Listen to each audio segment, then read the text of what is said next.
제가 초등학교 다닐 때 앞에 칠판 위에 액자가 있었는데 그 액자에는 교훈이 쓰여져 있었습니다.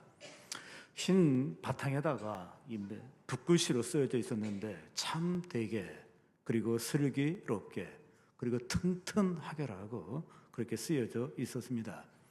그러다가 제가 초등학교 4학년 때 도시로 이사를 오게 되었는데 그 도시로 이사 와서도 제가 이 교훈을 보니까 비슷한 거예요.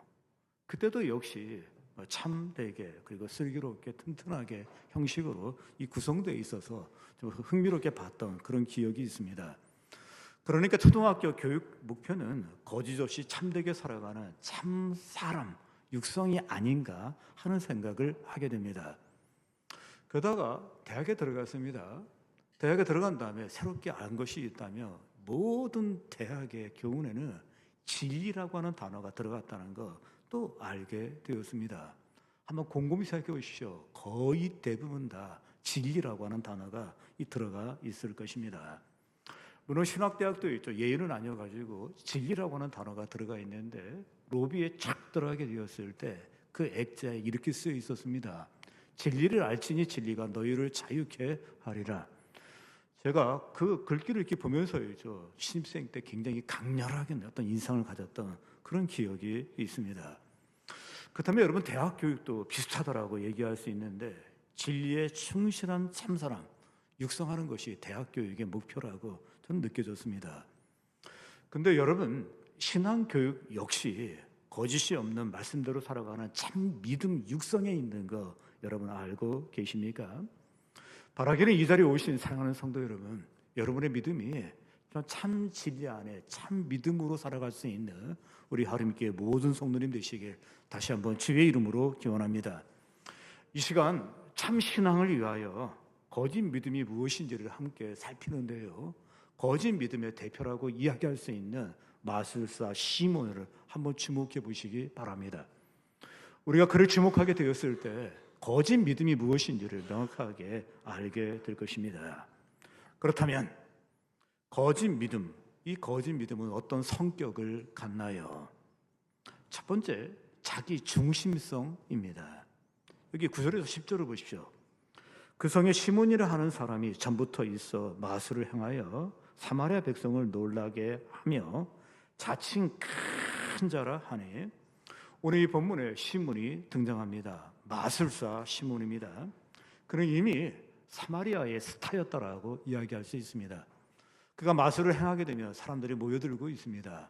모여들었을 뿐만 아니라 그 끝난 다음에 본전 생각이 난 것이 아니라 정말 너무나도 놀랍고 신기하다라고 하면서 사람이 흩어진 것입니다. 이때 모인 사람들을 보면 남녀노소뿐만 아니라 힘 있는 사람, 힘 없는 사람, 또 어른 애들이 함께 모인 것을 볼 수 있습니다. 그런데 여러분, 성경 저자는 이 마술사 시몬을 가리켜서 뭐라고 하냐면 자칭 큰 자다 이렇게 되어 있습니다. 큰 자는 큰 자인데 자칭 큰 자라고 말해주고 있는 겁니다. 우리는 이 사실에 근거해 가지고 거짓 믿음의 특성을 우리가 분명히 볼 수 있습니다. 거짓 믿음의 특성은 자기 중심성입니다. 놀랍게도 성경은 이 마술사의 프로필에 대해서 비교적 소상하게 언급하고 있는 걸 볼 수 있습니다. 한번 구절을 보십시오. 그 생에 시몬이라 하는 사람이 전부터 있어 마술을 행하여 사마리아 백성을 놀라게 하며 자칭 큰 자라 하니, 성경에 시몬이라고 하는 사람이 너무 많이 나옵니다. 예수님의 제자 가운데에도 시몬이 둘씩이나 있죠. 베드로 시몬도 있고 열심당원 시몬도 있습니다. 그리고 예수님의 동생의 이름이 뭔지 아십니까? 시몬이라고 하는 동생이 있었고, 예수님이 십자가를 져야 됐을 때 그때 예수님 대신 십자가를 메고 간 사람도 시몬인데 구레뇨에서 왔다고 해서 구레뇨 시몬이라고 이야기합니다. 어떻게 되었든 간에 성경에 시몬이라고 하는 이름이 많이 등장한 것을 보게 되는데, 사도행전 8장에 등장하는 마술사 시몬은 이때 한 번 나오고 그냥 사라지는 것을 볼 수 있습니다. 뿐만 아니라 이 사람은 마술이라고 하는 업종을 갖고 있었는데 이 업종에 오래 종사했다는 것, 긴 시간 이 일을 행하게 되었습니다. 근데 여러분, 연예계의 약점은 시간이 지나면 식상하는데 이 사람은 대단했습니다. 오래 마술을 행했음에도 불구하고 지금까지 인기 절정에 있다는 것, 사람들이 놀라고 있다는 것, 한마디로 얘기해서 이 업종에서는 인정받는 사람이었다라고 그렇게 이야기할 수 있습니다. 근데 이 시몬이 어느 날 빌립이 와서 전도를 하게 되었을 때 그 전도를 받고 예수를 믿고 그리고 세례도 받고 그리고 함께 있죠. 다녔다라고 되어 있는데 이때 함께 다녔다고 하는 것은 놀러 다닌 것이 아니라 이 빌립이 전도를 다녔으니까 그때 동행하지 않았을까 하는 생각을 하게 됩니다. 겉으로 보기에는 완벽한 그리스도인처럼 보입니다. 그런데 여러분 성경을 보십시오. 그걸 인정하지 않습니다.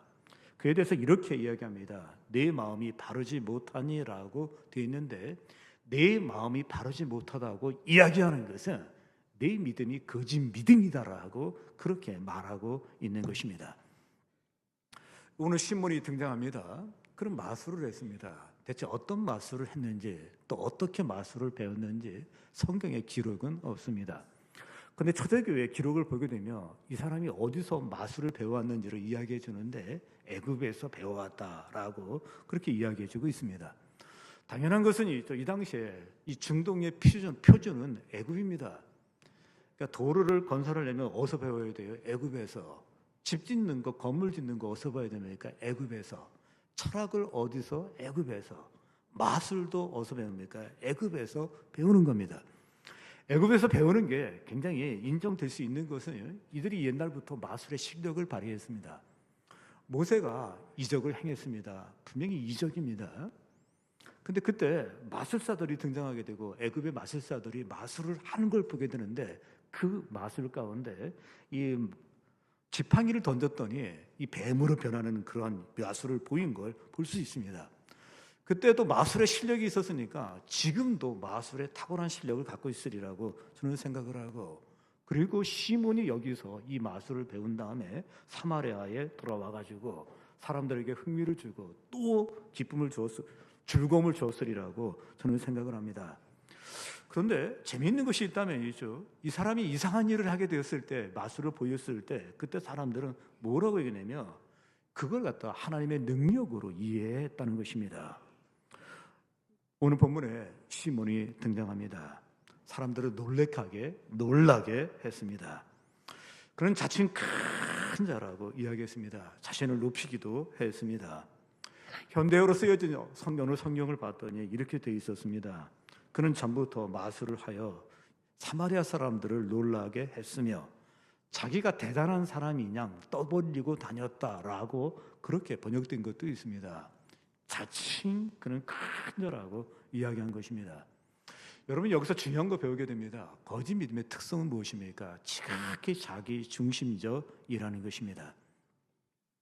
제가 이 본문을 보면서 약간 흥미롭고 좀 의외라고 생각하는 것은 이게 마술사가 마술을 행하게 되었을 때 그때 마술을 행했다라고 얘기하지 아니하고 하나님의 능력이라고 그렇게 표현하고 있다는 겁니다. 그리고 대소 어른이나 애나 유력한 사람이나 유력하지 않은 사람 모든 사람이 와서 보고 하나님의 능력이라고 그렇게 인정했다는 것입니다. 왜 그랬을까라고 생각했을 때 그 이유를 찾을 수 있습니다. 추측할 수 있습니다.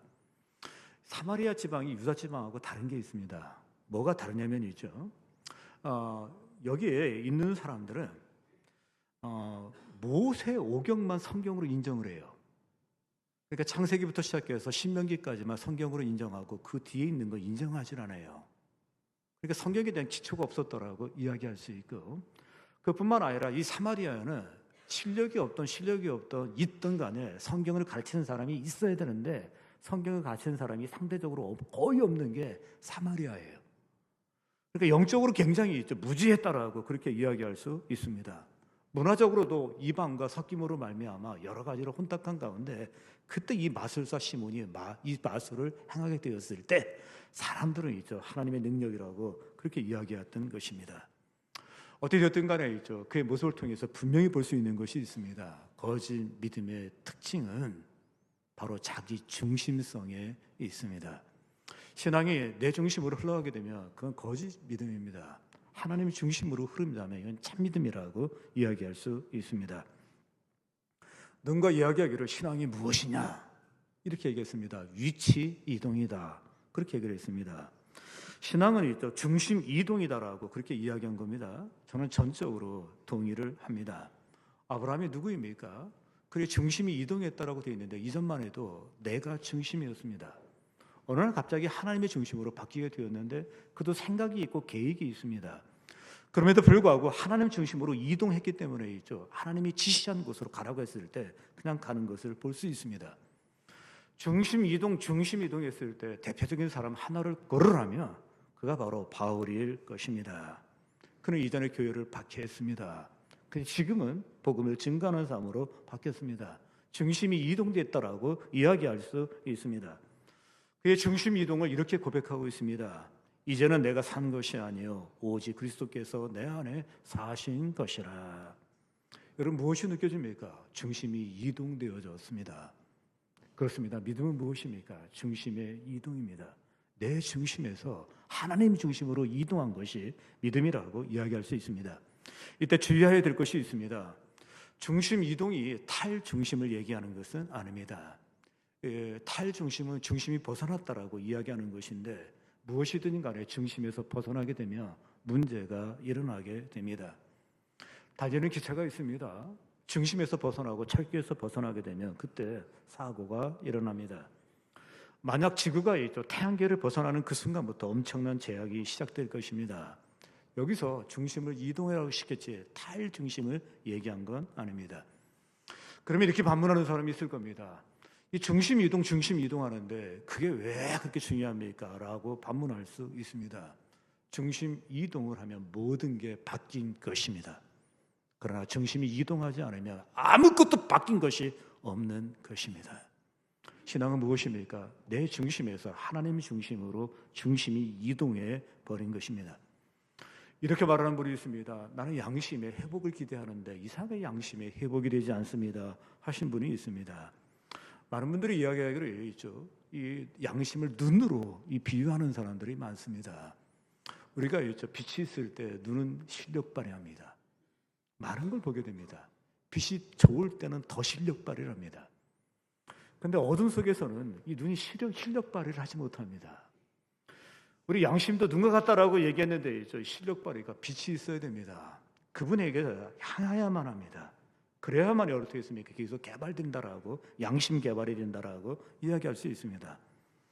그뿐만 아니라 우리가 신앙생활하면서 중심이 이동된 사람만이 참으로 신앙의 승리를 경험합니다. 신앙의 승리는 있죠. 이 중심 이동하고 깊은 관련이 있다라고 그렇게 얘기할 수 있습니다. 정신분석학자 가운데 프로이드가 있는데 이 사람이 골초라는 거는 알고 있을 겁니다.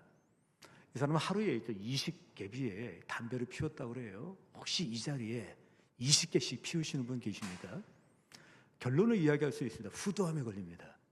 이 사람이 후두암에 걸렸습니다. 무려 16년 동안 30번의 수술을 했대요. 이게 맨 튼튼한 사람도 이렇게 수술을 하면 아마 정상이 될 수가 없죠.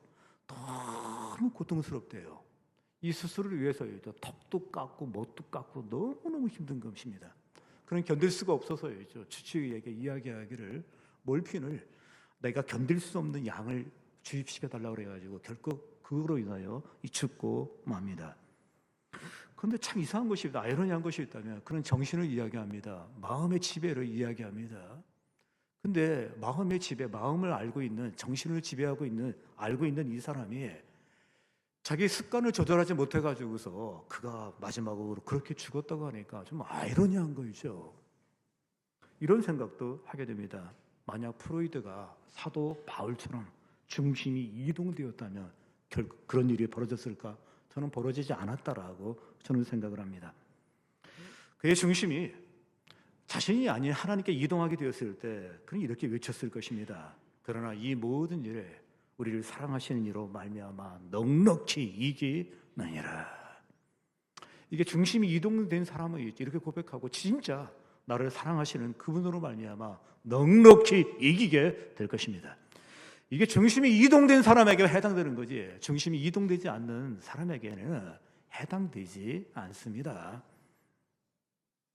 더 나아가 신앙의 열매도 마찬가지라고 얘기해서 중심이 이동하게 되면 신앙의 열매를 많이 맺게 됩니다. 나는 포도나무요 너희는 가지라. 그가 내 안에 내가 그 안에 거하면 사람이 열매를 맺나니라고 되어 있는데 이 중심이 이동된 것을 말해주고 있는 것입니다.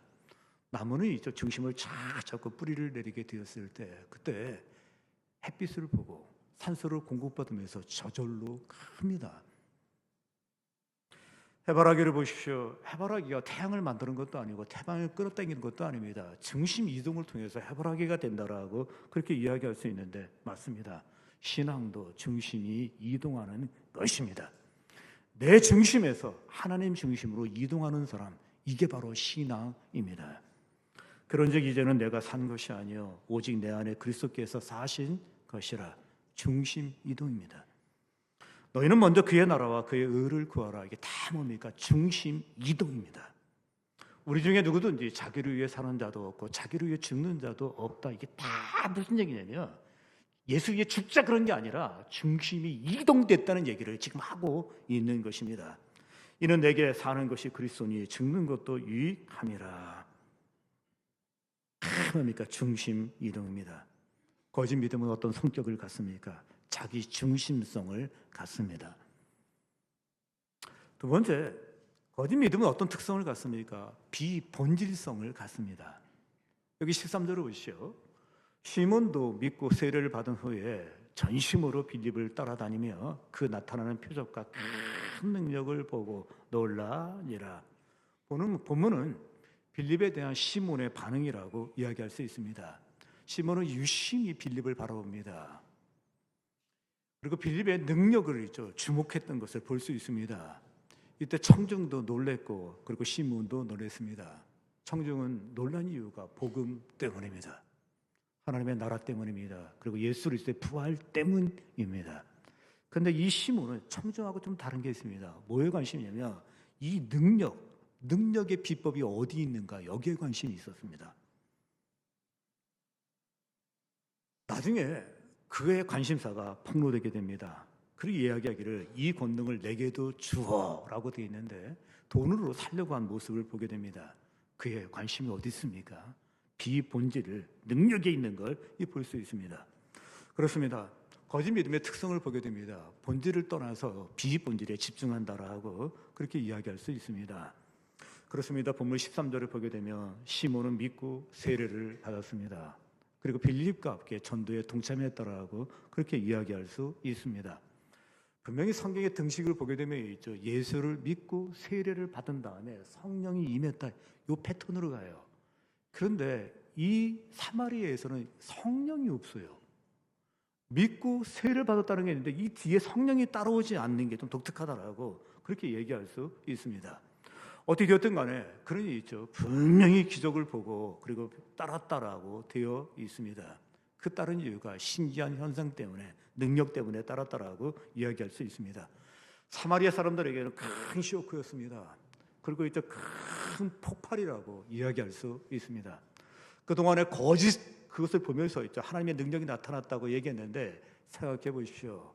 가짜가 하나님의 능력인 것처럼 보이는 그 순간 끝나고 나서 어땠겠습니까? 굉장히 허무했을 것 같아요. 뭔가 속이 차지 않고 있죠. 뭔가 이상하다는 생각을 아마 했으리라고 저는 생각을 합니다. 그게 딱히 이게 무슨 문제인지는 알지 못하겠어요. 이러고 지내고 있을 때 빌립이 온 것입니다. 빌립이 와서 복음을 전했습니다. 복음이 능력이 나타났습니다. 예수를 믿기 시작했습니다. 그리고 여러분 놀라운 일이 벌어지게 되었을 때 생각해 보십시오. 모든 사람들의 기쁨이요 감동이었다라고 생각됩니다. 그때 수많은 사람들이 예수를 믿게 되었을 때 시몬도 따라 들어오는 것입니다. 그런데 자세히 보니까 그가 예수를 믿는 건 아니었습니다. 복음으로 받아들인 것도 아니었다는 것입니다. 그는 빌립을 따라다녔습니다. 그럼에도 불구하고 그의 관심은 표적과 능력이었는데 한마디로 마술의 비법에 관심이 있었습니다. 이 능력의 비법에 초점이 있었다는 걸 볼 수 있습니다. 여러분 기억하십시오. 이적은 있죠. 표적이 있을 때 사람들의 관심을 끌게 됩니다. 그리고 사람들은 모여들게 됩니다. 예수님의 이적 가운데 가장 큰 이적은 이 오병이어의 기적이에요. 이게 왜 큰 기적이라고 이야기하냐면 너무나 많은 사람이 봤어요. 가나의 혼인잔치에서 물로 포도주를 만들었습니다. 그때 하객이 몇 명이나 되겠습니까? 제가 보기에는 100명, 200명 안 될 거예요. 왜냐면 집에 들어갈 수 있는 사람이 한계가 있어요. 술 먹고요. 거기서 함께 잔치할 수 있는 사람이 한계가 있잖아요. 그러니까 제가 보기엔 100명이 넘진 않는다라고 저는 생각을 합니다. 또 예수님께서 있죠. 성남파도를 잔잔케 하셨습니다. 그때 그 기적을 본 사람이 몇 명입니까? 예수님의 제자들이 있습니다. 그리고 야간 조업을 하던 어부가 있었을 거예요. 많지 않습니다. 근데 오병이의 기적은 있죠. 남자만 5천 명입니다. 줄 잡아서 2만 명 정도가 봤다라고 그렇게 이야기할 수 있습니다. 근데 사람들이 있죠. 이때 이 예수님의 이적을 본 다음에 비본질에 집중을 해야 돼요. 비본질에 집중을 합니다. 그게 뭐냐면은 옛날에 모세가 광야에서 만나를 먹였던 것처럼 예수님 당신이 우리에게 먹을 걸 책임져 주시라고 이야기한 겁니다. 그리고 이제 당장 해내라고 이야기합니다. 예수님께서 이게 싫어가지고 잘못됐다는 걸 판단하고서 또 다리를 피한 것을 볼 수 있습니다. 예수님이 이 기적을 통해서 내가 생명의 떡을 주는 자라는 걸 알기를 원하셨습니다. 그뿐만 아니라 내 살을 먹고 내 피를 마시는 자는 생명을 가졌다는 거, 이것을 증거하고 싶었습니다. 근데 이들이 어떻습니까? 잘못된 기대를 가기 시작해요. 끊임없이 다른 건 중요하지 않으니까 우리에게 먹을 것을 책임져 달라고 있죠. 십자가하고 생명이고 영생이고 그런 얘기하지 마시고 그냥 우리에게 먹을 것 책임져 달라고 그렇게 따르는 것을 볼 수 있습니다. 그들이 예수님께 배신감을 느낀 다음에 예수님의 십자가에 이 단 것을 볼 수 있습니다. 여러분 여기서 거짓 믿음의 성격을 보게 됩니다. 거짓 믿음은 비본질성을 갖습니다. 그리고 본질이 아닌 비본질에 집중하게 합니다. 사람들이 얘기합니다. 본질이 중요하다라고 얘기합니다. 스티브 잡스가 무슨 물건을 만들면 꼭 뭐 시사입니까? 그걸 하대요. 근데 여러 얘기를 하는데 그 사람의 얘기 가운데 본질은 단순합니다. 그런 얘기를 하더라고요. 근데 그 사람이 어느 정도 맞는 것 같아요. 이 스마트폰이라는 거 굉장히 복잡한 이 기기인데 어린이들도 있죠. 한 3박 4일만 놀면은 본인이 이걸 다 해요. 무지하게 단순하게 되어 있는 것 같아요. 기계인데. 어쨌든 간에 있죠. 그 사람은 본질과 비본질을 구분할 수 있는 능력이 있었다라고 저는 생각을 합니다. 근데 신앙의 영역을 보게 되면 있죠. 본질하고 비본질을 구별하기가 쉽지는 않습니다. 왜요? 이 전통 속에 비본질적인 요소가 많이 있는데 전통이 때로는 장애물도 되지만 전통은 있죠. 하나 올라갔는데 디딤돌이 되기도 하고 또 전통은 지켜주는 요소가 있기 때문입니다. 이렇게 반문할 수 있을 겁니다. 목사님, 어렵게 얘기하지 말고 본질은 뭐고 비본질은 무엇입니까? 라고 이렇게 반문할 수 있습니다. 먼저 교회 안에서 본질은 무엇이겠습니까? 쉽게 말씀드리면 그리스도인으로서 절대로 포기하거나 타협할 수 없는 것, 반드시 붙잡아야 되는 것, 이건 본질이라고 이야기할 수 있습니다. 그러면 비본질은 무엇입니까? 비본질은 있어도 되고 없어도 돼요. 교회 전통 안에서 있어야 되는 것도 있고 없어도 되는 건 상관없어요. 그러니까 있어도 되고 없어도 되고 선택의 문제라고 얘기할 수 있습니다. 본질은 일치를, 비본질은 자유를 그렇게 이야기를 하고 있습니다. 초대교회 안에 비본질적인 문제 때문에 논쟁이 있었는데 그게 고기 문제예요. 고린도 교회의 교인들 가운데서 시장에 가서 고기를 사왔는데 신전에서 제사를 드렸던 고기가 정육적으로 나온 거예요. 그리고 값도 싸대. 그래서 뭐냐면 그거 사다 먹었는데 있죠. 주변에 있는 사람들이 왜 예수 믿으면서 우상의 제물로 바쳐진 것을 먹느냐 하면서 시험이 든 사람이 있었습니다.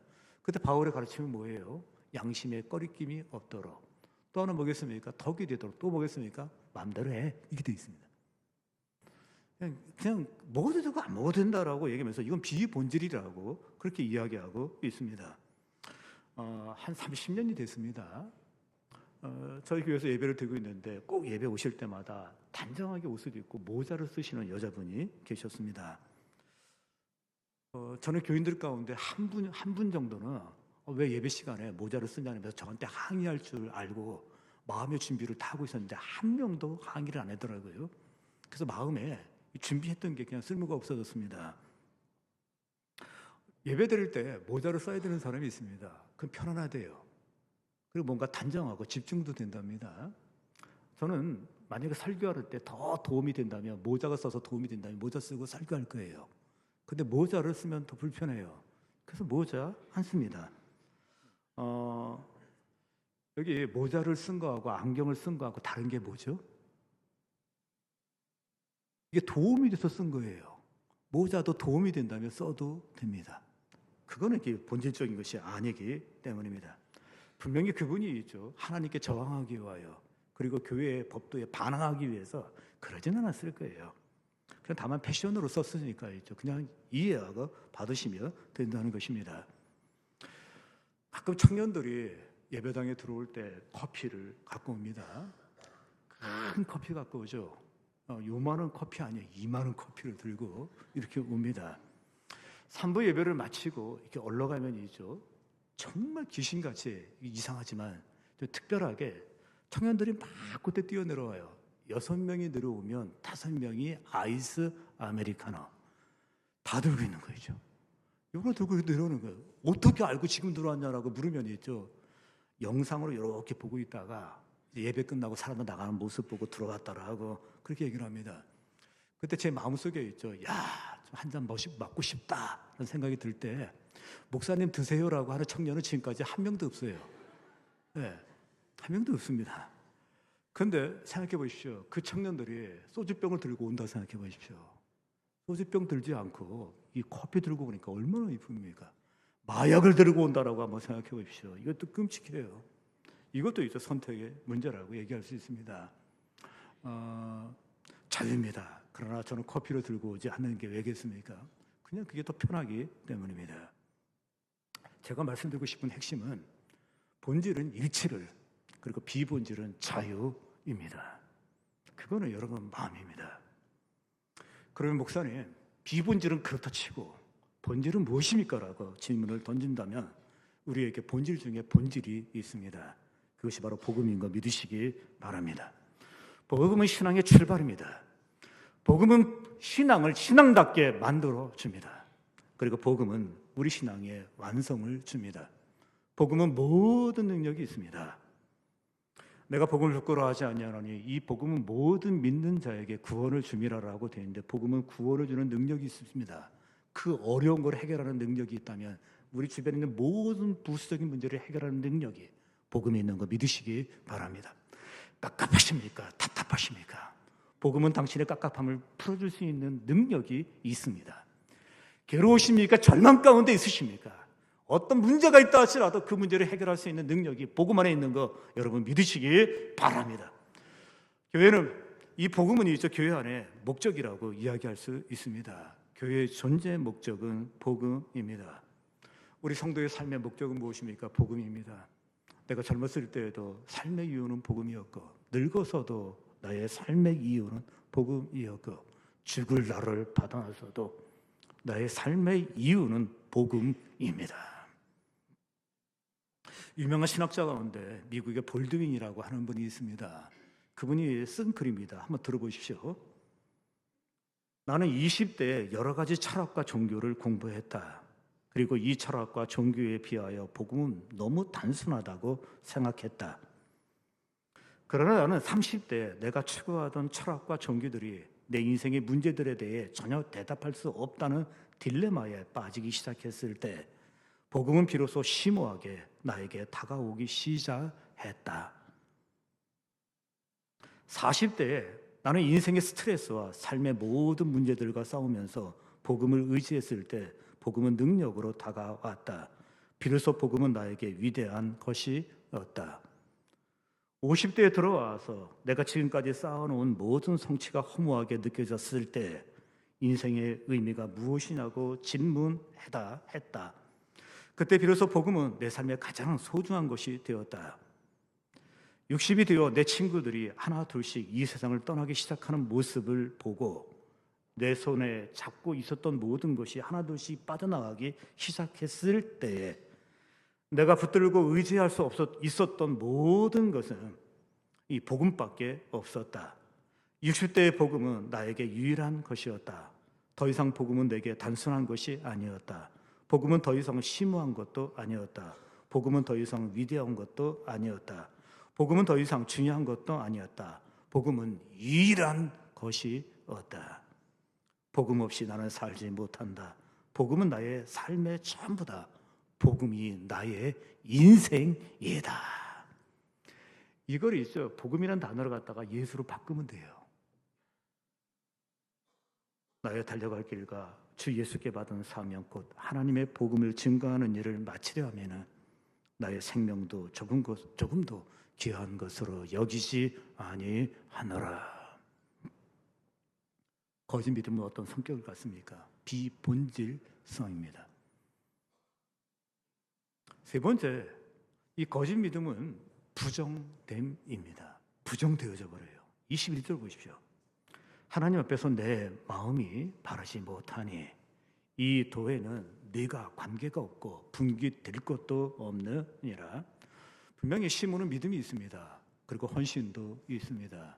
그때 간단하게 얘기합니다. 이 도하고 복음하고 너하고는 상관도 없고 관계도 없고 분깃될 것도 유업도 존재하지 않는다. 천국도 존재하지 않는다라고 하면서 완전히 부정되는 것을 볼 수 있습니다. 그러면 사마리아는 사실 기대를 하지 않았어요. 제자들이 사마리아는 복음이 증거될 것 같은 생각을 안 했던 거예요. 그래서 빌립이 갔습니다. 빌립은 집사입니다. 그래서 복음을 증거하게 됐을 때 수많은 사람들이 막 돌아오게 됩니다. 그때 예루살렘에는 남아 있었던 사도들이 있었어요. 그래서 진짜 이 사마리아의 수많은 사람들이 복음을 듣고 예수를 믿는가를 확인하기 위해서 그때 베드로하고 요한이 간 것을 볼 수 있습니다. 그때 가서 보더니 정말 수많은 사람들이 예수를 믿는 거예요. 그거로 복음으로 돌아오는 것입니다. 말씀드린 대로 다른 지역과 차이가 있다면 예수를 믿고 세례를 받고 성령이 임해야 되는데 이게 없었을 뿐이에요.